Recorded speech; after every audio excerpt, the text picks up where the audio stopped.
Good evening and a very warm welcome on behalf of Milim to this evening's presentation. Welcome wherever you are in the UK, and a warm welcome to all of you around the world tuning in this evening. Our series of online talks and conversations continues with our guest, Dr. Agnes Kaposi, and I'll introduce Dr. Kaposi in just a moment. Just some housekeeping first. Please do ask questions. You're welcome to do this. Please do so by typing in whatever you'd like to ask into the Q&A facility on your screen. We will try our best to get through as many of your questions as we can. Let me also draw your attention to the chat facility. This allows you to send a message or comment to all of the other participants on this webinar, should you wish to do so. Finally, this event is being recorded. It will appear on our website at milim.org.uk in the coming days. Our website has recordings of other past events and also details of our future programme for which you are able to book tickets. And so, without further hesitation, to our guest this evening, Dr. Agnes Kaposi was born in Hungary in the year before Hitler came to power and started school at the outbreak of World War II. Many members of her family perished in the Holocaust, but a series of what she calls miracles and coincidences allowed her to survive.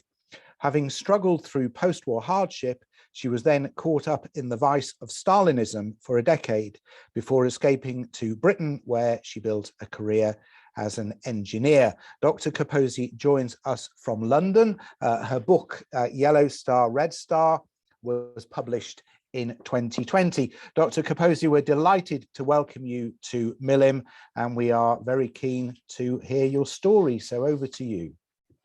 Well, thank you very much. Thank you for inviting me.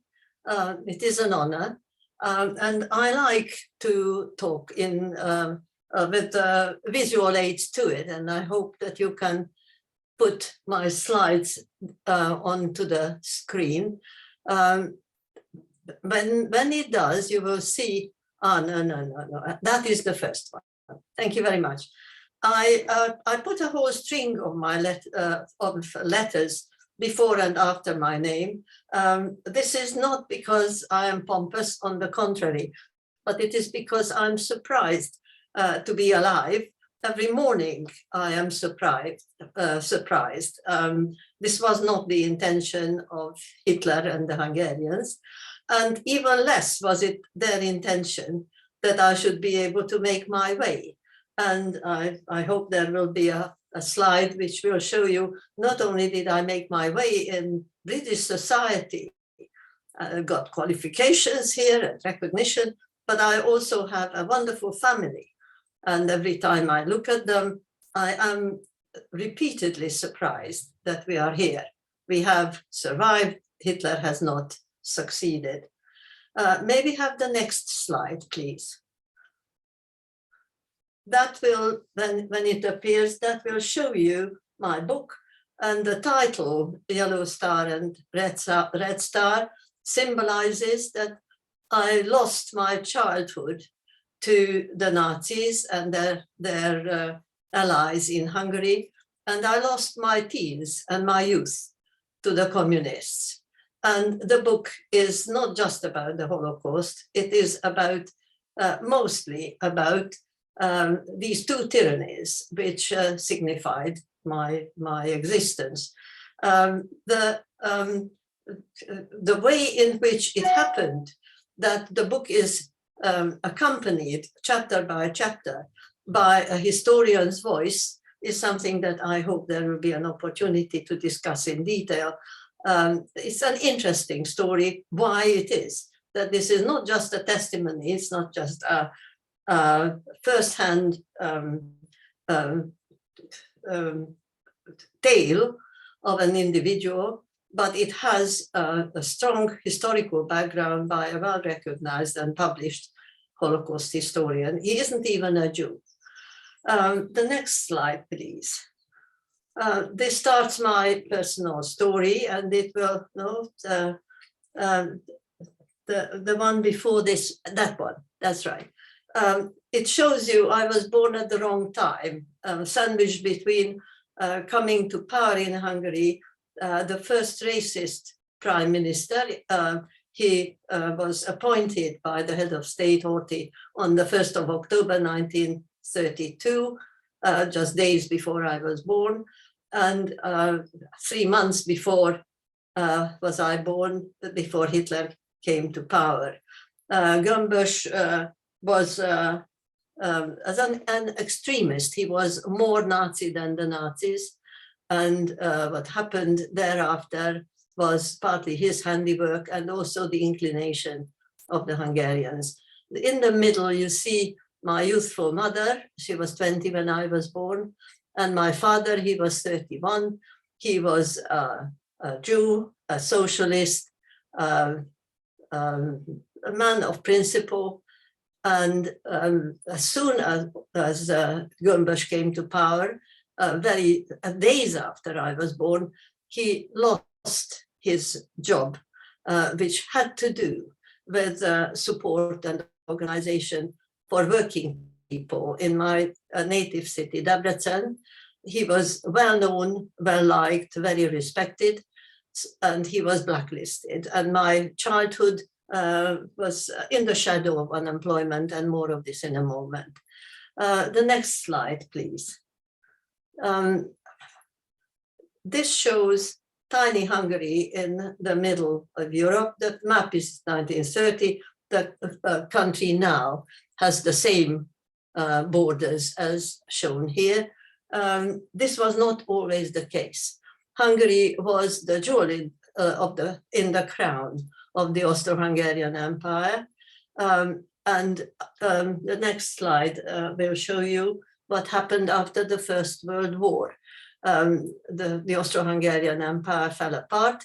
The greatest loser was not Austria, interestingly, but Hungary. And this picture dramatically shows that, that fragments of the country were made part of Yugoslavia in the south, Czechoslovakia in the north, Romania, the largest loss was Romania, Transylvania, and all of that went to Romania. What remained was very diminished economically and territorially and population-wise, very diminished country. And whose fault was it? Of course, it was the Jews' fault. The Treaty of Trianon came into being, and so did, on the next slide, you can see the first of the laws against the Jews in 1920. A whole succession of laws followed. They deprived Jews systematically of every civil right, one after the other. They started on the intelligentsia. They were the ones who were first targeted, and that targeted my own family consequently, because my family was a bunch of graduates, as again I am about to show you. Over the period from 1920 to the end of the First World War, there was a succession of laws. There were 22 major laws and hundreds of smaller laws and regulations about the Jews, against the Jews. The next slide will show you that the early 1920 law was not successful. 10 years later, still more than half of the doctors of the country were Jewish, about half of the lawyers, and so are the other occupations listed here, musicians, journalists, and so on. While the population, the Jewish population, was 5%, the Jews dominated the intellectual life of the country, even 10 years after the introduction of the first anti-Jewish law.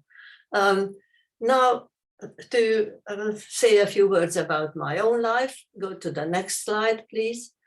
My earliest memories preschool were posters such as these, and that nobody was allowed to play with me in the district where we lived. We lived in central Budapest, because I was the only Jewish girl on the block. The next slide will show you what happened when I went to school. This building is only a few hundred yards from the beautiful Houses of Parliament in the center of Budapest. It's a large school, and it's a junior and a senior section. The junior section has a gate further away out of the two gates, and that's where I went in the first 4 years of my school life. I started school 10 days after the Second World War broke out. I did very well. This was partly because of the ethos in my family, my own inclination, well, that is what one had to do well at school. And it didn't matter that I was top of the class. I was not allowed into the selective grammar school of the senior section of the school, because by then there was a law against Jews being in any state-owned school at all. So that's about my junior school life. The next slide will show you that throughout my childhood, while I had no companionship, I was an only child. I wasn't a lonely child because I had lots of playmates.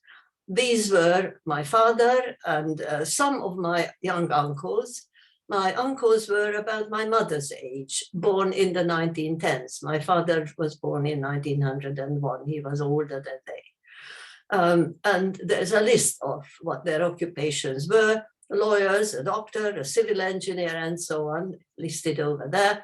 Most of them never worked in all their life at all, because by the time they graduated, there was a law enforced which restricted practicing professionals to the same proportion as the proportion of Jews in the population. And as you saw, there were 5% Jews, and there were, for example, half of the doctors who were Jewish. That meant that almost all of the doctors were not employed, even if they were established in their profession already. And these young people, when they graduated, they just had no chance at all. They never worked in all their life, because they were then, in course of the war, they were drafted into the Hungarian army and murdered in the Hungarian army. This is part of my story. Now, the next slide will show you the Hungarian Holocaust is, as I write it there, a tragedy in 3 acts. The first victims were the young Jewish men, such as my young uncles, who were drafted into the war when in 1941 Hungary went into the Second World War on Hitler's side. They had a problem what to do with the Jewish men, because they didn't want to arm them in case they would turn against the Hungarian army, siding with the enemy. But they didn't want to leave them behind either, and the solution was to send them to the Ukrainian front into the Russian winter without uniforms, without arms, and with instructions to the Hungarian military leadership that it's best if they don't come back, and they didn't. The treatment by the Hungarians themselves was such that, with one exception, miraculously, one of my uncles survived. All of the ones whose pictures you have seen, and several of the ones about whom I haven't even got photographs, they perished. And that was in the early 1940s. Then came in 1944 spring, came the 56 days, a great achievement by the Nazis, that in 56 days they managed to murder 450,000 of Hungary's provincial Jews. They were all taken to Auschwitz, And so late in the war was this, that by then there was virtually no selection, because previously Auschwitz was both a death camp and a work camp. From there, people went out to the local industries. Well, by the summer of 1944, the local industries no longer functioned. The area was beginning to be occupied by the Soviet army as it progressed. There was no more need for Jewish labor. That meant that the 450,000 Jews, these were the children, adult women, and old men, they were more or less in huge proportions immediately sent to the gas chambers. And that happened in the summer of 1944. The process of clearing Hungary of its Jews could not be completed for various reasons, historical. I can give you some indication if you are interested. The Budapest Jews, the capital, the Jews of the capital, were not sent to Auschwitz in this systematic manner. About half of them survived. They were in various ways murdered, the half that were lost. They were shot into the river, or they were death marched towards the west, and so on. But if you meet a Hungarian Jew, quite likely it is going to be a Holocaust survivor. It's likely to be a Budapest Jew, because the provinces were systematically cleared almost entirely. And that I am going to tell you in terms of what happened to my own family. The next slide, please. In the middle of the 26 days, on the 27th of June, it was our turn to be deported from the big city, Debrecen, from the ghetto of Debrecen. There were 15,011, to be quite precise, Jews taken not to Auschwitz, but to Austria, to be slave laborers.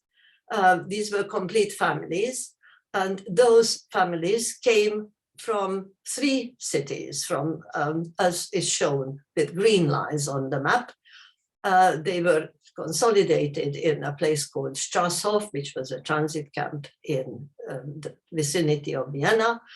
And one train, and I asked several Holocaust historians, even one I confirmed today, a famous Holocaust historian by the name of Gábor Kádár, Professor Gábor Kádár.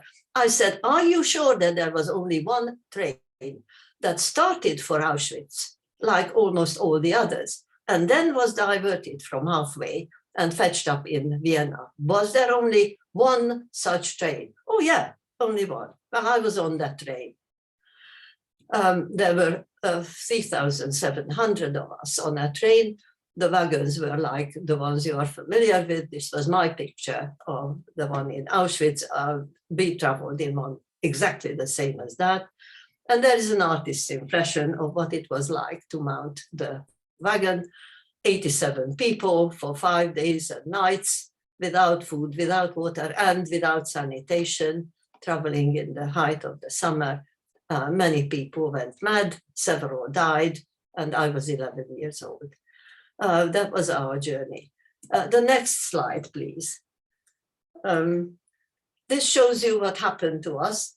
We were from the transit camp of Strasshof. We were first taken to a state-owned farm and worked there as farm laborers. So heavy was the labor and so meager was our sustenance that this almost killed us. When the work couldn't continue because the snow fell down, agricultural work stopped, we were then transferred to armament factory, and we made anti-aircraft guns, the very model you can see before you. And when the factory was bombed apart, then we continued being navvies clearing bomb damage in Vienna. I have to tell you, I was 11, but my whole extended family started from the ghetto, being 13 people. 2 were killed by the Hungarian gendarmes even before deportation. 11 stayed alive. Of the 11, 3 were grannies in their 70s. 2 were toddlers. You will see there, I don't know whether I included their picture. In my book, you would see their photographs, a 2-year-old and a 3-year-old. And these 5s were either too young or too old to work. And I was 11, I should not have worked. I was officially considered a child. But my suggestion was that we lie that I am 14, and so that I should be allowed to work with the adults, because only those were given any food at all who were working. And even if you had a full food ration for yourself, you were starved. So to earn a food ration more for the family, I lied about my age and I worked with the grown-ups. It nearly killed us all. So heavy was the labor. To this day, I have an attitude to food and to work that only those who work have the entitlement to be alive. That feeling stays with me, and it's one of the reasons why I made my way in my profession. I am called by my colleagues, by my family, an obsessive worker. And I think there might be some truth in this. The next slide, please, shows you that this holiday to Austria finished in the early part of 1945 with the Soviet army liberating us. And you might have heard what it was like when the British army liberated Bergen-Belsen. Well, to be liberated by the Soviet army was a totally different experience. They didn't help, they didn't give us medication, they didn't give us clothing or food or anything. They did rape our women in the nights, and if you could put distance between the Soviet army and yourself, the soonest you could do it, the best. The next slide shows you we tried to leave the vicinity of Vienna to go back to our homeland, Hungary. It took us a month. There was no public transportation. We were walking skeletons like the ones you have seen in pictures. Well, it was difficult. You might very well ask, why did we go back to Hungary? There were several expectations, and the main one was that we might be reunited with the young men of the family. We didn't know that they were all dead, with one exception, as I already mentioned. We also expected that we might have our home back restored to us. I'll show you the next slide, what happened actually on arrival back in Hungary. Our men never returned. We were homeless. We never got our home back or our possessions. There was sickness in general, and we were most liable to it because we were, I mean, the country was war-torn, of course. They didn't have a good time either, but they were not like we were. So there was sickness. There was indifference, cruelty, and recently I discovered from working with historians, there were widespread pogroms over the country to kill off those few Jews that remained. Hyperinflation, fraudulent election, and the communist regime. Matters speed up from now. The next slide gives you some pictures. It didn't help that the communist leader was a Jew. Lenin and Stalin are known to you. Rákosi might not be known to you. Unfortunately, he was very well known to me and to all Hungarians by his pictures. What it was like to live under a communist regime, I could give you details, but you now have a better impression than before because there are details of what Putin is doing in Russia and in Ukraine that will give you an impression of the attitudes of the people among which we lived. The next slide shows you some little positive aspect of the story. I got my degree. It's a 5-year full-time course to become an engineer in the famous and prestigious Technical University of Budapest. To get a red degree was rarer. then to get a first in Britain. I got one of the top degrees of my year of 350 undergraduates. Engineering as a profession was not my choice. I was commandeered into it by the communist regime. I wanted to be a meteorologist, a physicist. I wanted to study physics, but I was told I have to be an engineer. Well, all right. When I got there, I got on with it as best I could, and I love my profession. I'm quite grateful to the communists for forcing me into it. I also met this lovely young man whose picture you see. We met, my family has no religion, but his had. They were Orthodox. We met at a Simchas Torah celebration. I was still 12, almost 13 when we met. And by the time I was 19, he married me. And we had a lovely marriage until he abandoned me by dying 10 years ago. The next picture shows you, we were longing to get out of Hungary. We wanted a family. We would never have had children in Hungary for various reasons, and you can understand why. But came the 1956 revolution. The left-hand picture was made by my husband. That used to be once before his school, and it was shot apart by Russian tanks. The middle picture, the two are interesting. Stalin's enormous statue was dragged down by the fury of the revolutionaries and torn apart. And here's the head in the lower picture. The picture on the right-hand side is symbolic.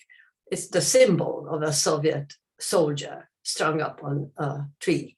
What I don't give you is pictures of actual secret police and others, actual bodies strung up on trees in a square in the center of the city, very near steps from where my parents lived. Anyhow, the chaos of the revolution gave us a chance to escape, and the next slide will show you. It took us 6 weeks. We wanted to come to the UK. Why did it take us 6 weeks? And why were we cold and starving? Why did we live under really very poor conditions in Paris? Is a question you might want to ask you, and I will explain. It does reflect on the British government's approach to immigration. When we arrived, we came with a labor permit. This is my labor permit. I was a graduate. I should have emphasized I graduated in May 1956, and the revolution broke out in October 1956. All these things, the key events of my life, they all link so closely to historical events. Anyhow, here is the labor permit. We got a job in Cambridge. And so from the hell of revolutionary Hungary, we fetched up in the heaven of beautiful River Cam, a beautiful city of culture. Well, there you are. That's what happened. And we have lived here. We've founded a family. Our first daughter was born 2 years after we arrived. Within 2 years, we started our family. Tragically, my beautiful Esther died very young, but not before leaving behind 2 lovely granddaughters for us. We also had a second daughter, Anna, and Anna has 3 children. My next slide will show you a picture of the kind of work I did as an engineer. I was an electronic engineer working in the communications and computer industries. I was being quite recently discovered by the Royal Academy of Engineering, and they published a portrait of me over 4 pages in their glossy monthly magazine called Ingenia, and that is the front cover of the portrait. Is in the middle of your picture.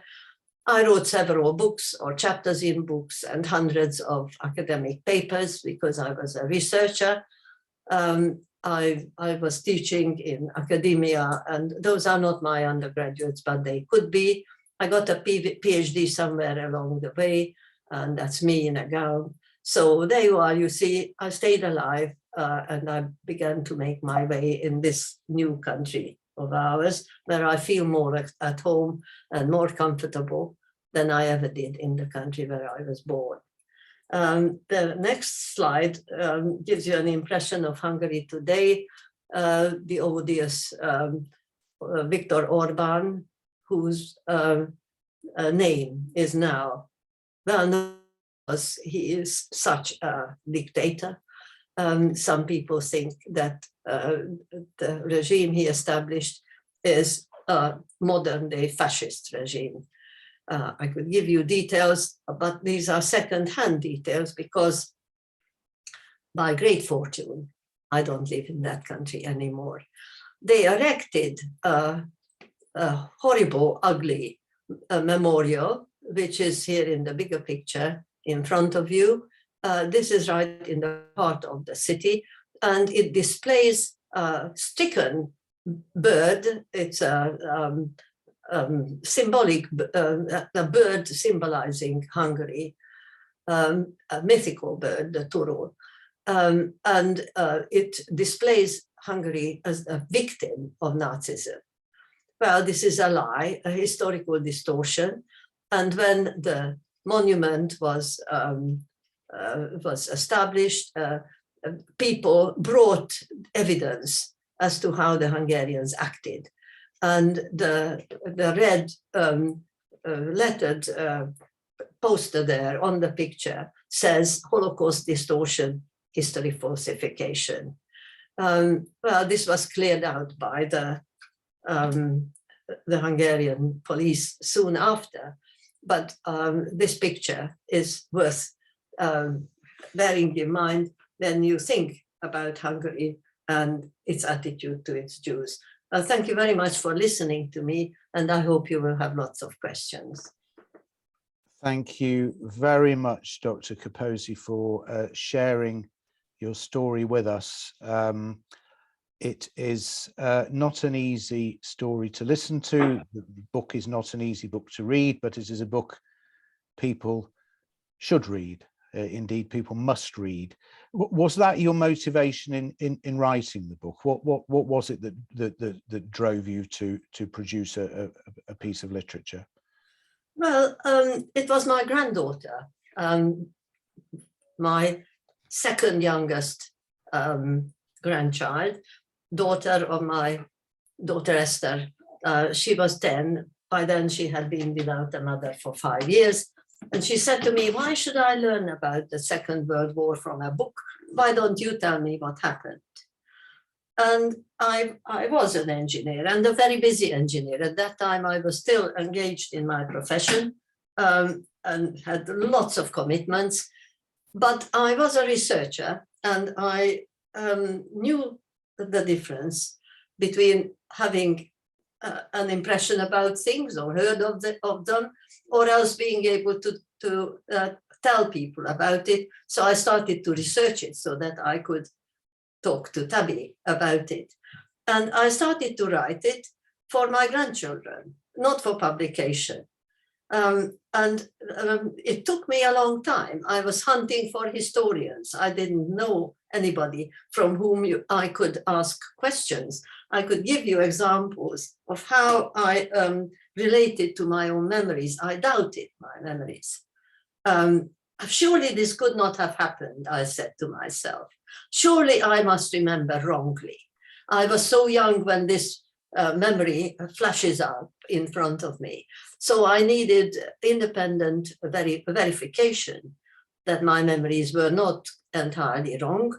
And almost by accident, I came across a historian. Let me tell you this story because it might interest you. A famous Holocaust historian at University College, no, at the Polish embassy, that's right, was making a comment about the action of the Germans in Hungarian ghettos and compared this with how the Germans acted in Polish ghettos. And there was a chance from the floor to put comments or questions. And I put my hand up and I had a chance of saying, I know nothing about Polish ghettos. I don't know what happened there to the Jews. I don't even know about Hungarian ghettos, except about the one I was in, and we never saw a German. Everything that happened to us was done by the Hungarians. Now, that prompted debate to be set up by University College between this historian and me. And in course of this debate, people said, yeah, we want to learn more about what happened to the Hungarian Jews and what happened to you. Can we read about it? And I said, well, there is an unpublished manuscript I've written for my grandchildren. And it took me nearly 10 years to write it because I researched it in such detail, but it's unpublished. So from the floor came someone and he said, would you mind if I sent you my publisher? No, there you are. This is how my book came about. And this is how you managed to get, was that the publisher who actually published the book? Yes, but this was, I thought I had a complete manuscript, but this event, which I just related to you, was what prompted me. I was in touch with the Wiener Library. I gave them some documents and so on. They take a lot of stuff away from me. And there will be, in fact, a segment of the Wiener Library dedicated to what my family's donation to them are, documents and pictures. And I mentioned to the director of the Wiener Library, then director Ben Darko, that I would love to have a chance of having my memoir validated by a historian. He said, I know the very historian for you. So they recommended to me Dr. Csósz, and Dr. Csósz went through my manuscript as a historian would, and there is a historian's voice accompanying it. So it took us another half year, him and me working together, before the book came into publication. So it's a memoir with a historian verification running alongside it. Now, talk a little bit about these photographs, because I know you said there are some members of the family you don't have photographs of, but there are many family photographs over a considerable period of time. Sure. Given everything you went through, how did these photographs survive? Were they with you or were they with other people? It seems remarkable that that you would be able to save them. It was a haphazard business. We were very poor. I already mentioned to you. The men in the family were unemployed. We all lived in ridiculously confined circumstances, in 2 rooms in which 3 families of my close extended family all crowded together. And the concierge, the doorkeeper for the building, was a morose man. He hardly ever talked to anybody. Later we learned that he was an underground communist, and maybe that is why he was keeping such a distance. Now, when it became clear that we had to leave our home, my mother took away bits of things that we wanted to be kept to non-Jewish friends and so on. We never saw any of these articles after that. But there were lots of things that we couldn't move, and they were left in our home. And some things were saved by this same concierge. So photographs remained.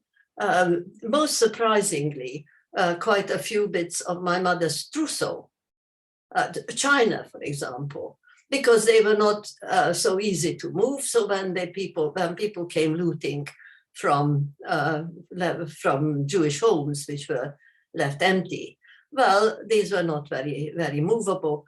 And so haphazardly, we have got bits and pieces, and we have quite a few documents and photographs. Documents we tried to reconstruct in other ways as well. So certain things remained. More interesting, for example, what happened with my husband's home. They were not as poor as we were. His story is worth telling, but not here tonight. And they had a house, a very nice house, not unlike a nice Jewish home would have been at that time. And they had carpets and pictures and furniture and so on. All their pictures and most of their valuables were lost, and all the carpets remained. Why the carpets? We don't know. So this was a haphazard business. And that's how I have got some documents, some photographs. Now, the fate of Hungary's Jews, as you've explained with this sort of 3 acts that you described, it's not widely known about, I don't think, particularly in this country. The Holocaust in general is well understood, but this particular part of it isn't. Why do you think that is? Why do you think that is the case? Well, I would be speculating. And it would be more interesting for you to ask this from historians. If I had more notice of this question, I would have, for example, asked this morning from Professor Kádár. He would have factual answer to this. I have a speculative answer. One of the reasons is that Hungary is small.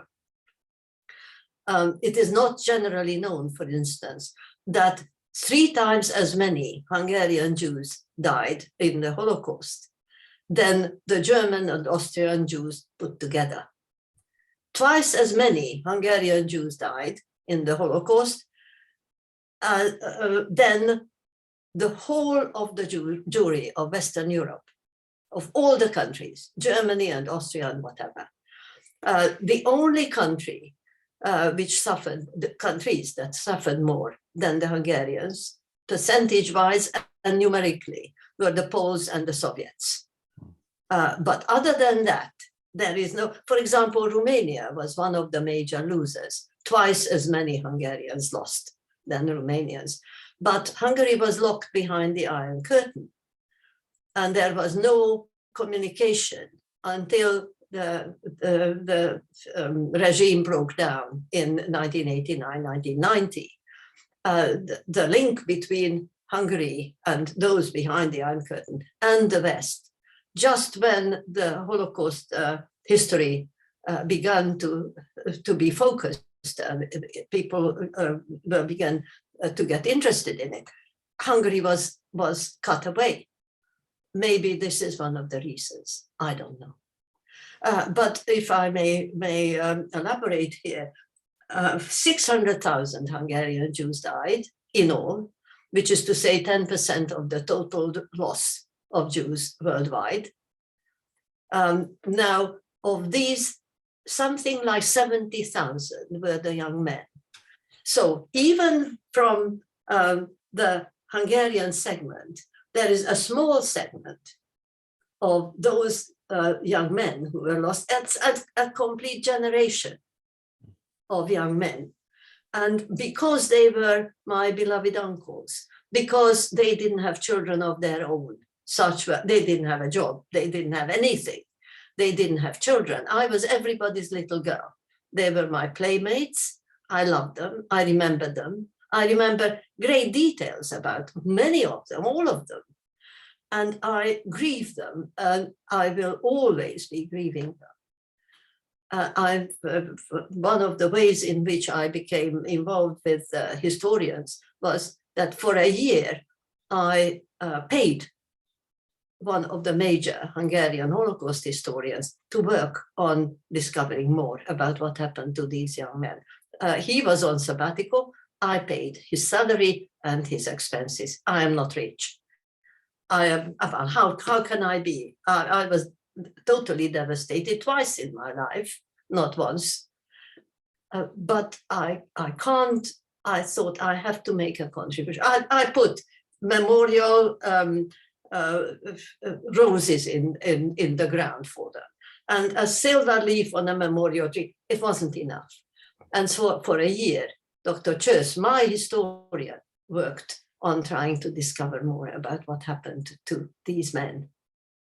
And you tell their story in some detail. I tell some of the story, but there is more to it, and more is emerging, more and more.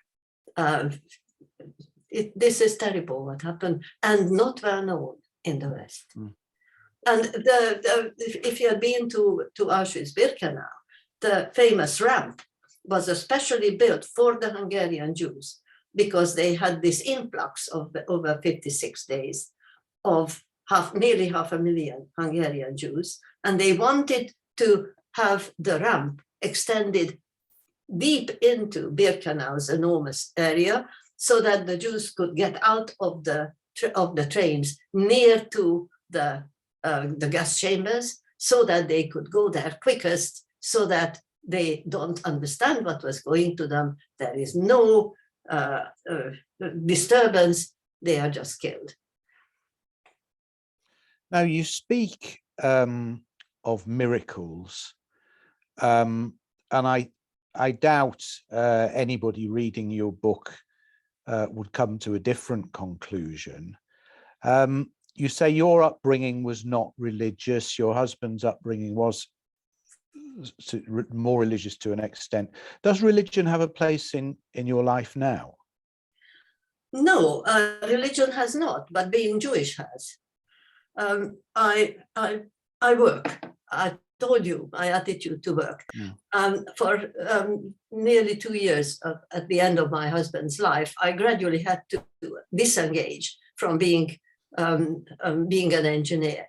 I've had honorary positions and consultancy assignments and so on and so forth, worldwide engineering engagement. And gradually I disengaged from all of them. And when he died, I was without a particular area where I could work. I didn't wish to re-engage being an engineer. And somebody said it was my duty and responsibility to tell my story to the world. Well, I think that is more than that. It's not my story. It is the way people behave. Or if it is my story, then what conclusions, what general conclusions you can draw from it is, excuse me, is my approach. But I started to take it seriously, to address people after John had died. And as an example, in the present calendar year, I have given something like 40 presentations or interviews or films or whatever it is. Just today, 4 engagements in one day. I am extremely busy. I'm not complaining because I'm an obsessive worker. But this is the way it happened. It has everything to do with being Jewish, but nothing to do with religion. If that makes sense to you, it's fine. I am trying to make sense of it myself. I am a woman engineer. That means that I am an odd one. I am Briton with an accent like mine, so I am an odd one. I've been the only Jew in the whole district when I was the odd. I am a professional outsider, as you have seen. So I am an outsider, a Jew without religion, but a passionate Jew, not just the same. And as to miracles, I'm not really discriminatory, you know. I have a devout Muslim friend who used to be the curator of the Holocaust Museum. She is a devout Muslim and a close friend. I have Catholic friends. I even have Hasidic friends. I certainly have Orthodox friends. My Orthodox rabbi friend, Rabbi Löwenthal, very well known in the Jewish community, he interprets what happened to me as a series of miracles. So who am I to argue with a famous rabbi? But whether it is he up there who organized it or was it pure chance, I don't know. But here I am, and I'm surprised every day that I am here. And I'm delighted that my grandchildren are here. We have a question about your grandchildren from Pessy Kraus, who joins us from Jerusalem. Yeah. And she says, how do your granddaughters feel about the story you've told for them? Well, there are 5 of them. Of the 5, 2 are boys and 3 are girls. My oldest grandchild, Ella, is a teacher in a secondary school where she is the only Jew. There isn't one in the population, there isn't one in the teaching corpus. She doesn't engage in discussing the matter with me. But it was she who introduced me to the school, and I have been going to that school, talking to them about talking to them. So I suppose Ella has an interest. I am on very close terms with my grandsons. Interestingly, boys seem to be more affectionate, and especially since I lost my husband, they are the men in my life, and they look after me, and they are great, big, tall, handsome young men. They know my story in detail, and they make various links between that and their life, but they are not actively involved. The 2 girls who are Esther's daughters, Esther being my daughter whom we lost, they are the ones who are actively involved, and particularly Tabitha. Tabitha was the one who asked me in the first place. It was she whose question led to this book. She went to study theology at Oxford. Her father is not Jewish, but when she was in Oxford, she had composed a most beautiful Haggadah, and every Pesach, she had her non-Jewish friends around her, and she provided for them a skilled and well-informed service because she was a theology student. And any occasion there is to get involved with what I am doing, Tabitha is right there. And Molly gives me also great support. Now, is it partly because they have no mother, and being Jewish is in some way linking them to the mother that they lost when they were very small? I don't know. I'm not a psychologist. But here I tell you, they are my life. They are a miracle, if you are that way inclined. They are handsome, clever, beautiful, successful, and they are here. Hitler hasn't won. Now, let's talk in the few minutes we have left about what's happening now in the world, because you speak about Ukrainians in your book, and you speak about Russians in your book, and you're not particularly complimentary of either, albeit at a time gone by. What's your take on the current conflict? Well, the current conflict is an unspeakable tragedy that a sovereign state can be so violated. It has a special meaning for me, and for all Jews it should have, because as we know, there are those in the Middle East who doubt the right of Israel to exist. Now, the Russians, Putin in particular, doubts the right of Ukraine to exist. If we allow Ukraine to disappear because of the violence of a powerful neighbor, that will set a precedent, maybe. Maybe the Arabs can turn on Israel, finally unite it together, and wipe it off the map. It had happened to Ukraine if we allow it to happen. This is just one angle. I could give you other. There is an important other aspect which I want to mention to you, and that is the attitude to hatred and forgiveness. Many Holocaust survivors and many people in general feel hatred towards the Germans, towards the perpetrators, and so on. And that's the way I used to feel. And I gradually learned that hatred undermines the hater. The hatred locks you into the past instead of allow you not to be a victim anymore and build a future. I feared remembered so well. I remember being beaten by a Ukrainian. I write in my book about it.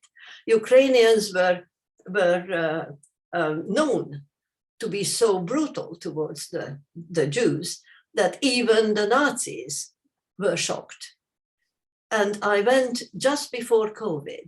I went for a trip, flying to Kiev, going down the Dnieper to Odessa and all the way back again, visiting places and trying to get to know what the Ukrainians are like. Are they like I remembered them? Or were they just wartime events? Was it something that maybe they have moved on from there? And my impression was that they had moved on from there. And when I came back from the Ukraine, I felt maybe I could forgive them. I could forgive them or try to. I might forgive the Germans. It's the Hungarians I can't forgive because they don't own up to what they had done. They deny any wrongdoing. They can't be forgiven. Have you been back to Hungary since you left? Yes, I've been back many times in various ways. I went back because I had family there. My adored grandmother, because of whom we survived, because of her wisdom and her organization. I write about her with admiration. She was illiterate. She was tiny. She had been a young widow, but she was the heart of the whole family. And she was alive for a while, and I went there to visit her. And later on, I had academic involvement. My own university, a famous, wonderful institution with a whole constellation of Nobel laureates. They invited me to advise them on research policy and other ways. And I thought I can't be prejudiced enough not to accept an invitation. So I had, even after my grandmother died, I had been back to Hungary, yes. But for example, I must mention in my book, I write about him, the very famous, one of the great musicians of our age is my cousin, Sir András Schiff, and he no longer returns to Hungary after his mother died. He hadn't been back. They threatened him to chop his hands off were he to return to Hungary. Well, he doesn't go back to Hungary anymore. Nobody threatened me in these terms, but as I told you, there had been pogroms and there is hatred of the Jews. This is entirely endemic. Interestingly, one of the great poets of Hungarian language, I love Hungarian poetry language, folk music, one of the great poets, not a Jew, was saying anti-Semitism is a poison of the soul of the nation. And he writes this at the turn of the century, not this one, but the one before. It is a poison of the soul of the nation. And I find it a difficult thing to understand. How can there be such beautiful folk art, folk music, such beautiful poetry, such a rich language of a nation whose soul is so poisoned with the hatred of the Jews and the Gypsies? Well, that's about the Hungarians. Well, it has been fascinating to listen to you, and thank you for answering my questions and the questions of our audience. We have had some incredible comments of support come through. We'll try and share these with you. Please do that. We will do. I mean, you know, it's not often that we get strings of messages saying how impressed people are and how appreciative people are of the presentation. So you are, you know, the fact you've come here to share your story with us is greatly appreciated. I'm just reading now. You are a miracle. What an amazing and heartbreaking story. So yes, the chat has been saved and it will be sent on to you. So thank you for being our guest this evening. And if you want to buy this book, and I heartily recommend it, not least because this is a story, not just the personal story, but the wider story, which is really not widely known and should be. So there is a link on the email you'll get tomorrow, which will allow you to order the book, but you can also get it from any good bookseller. And to say thank you to you, Dr. Kaposi, I'm going to send you some of my photographs. This is Magen David Adom, the Israeli ambulance service, in action, saving lives in Israel. So I hope you'll enjoy looking at that. Thank you very much. In the next few days. May I make just one comment? Should anyone wish to put any question or comment to me, then could they please send this to you? And I promise this to, for example, school children, and they sometimes write to me. I've got some over there, and I answer every question. And I would be grateful for any comment. This is one thing, and the other thing I wanted to say, any proceeds from this book goes to March of the Living or other Jewish charities, not into my own pocket, not because I'm rich.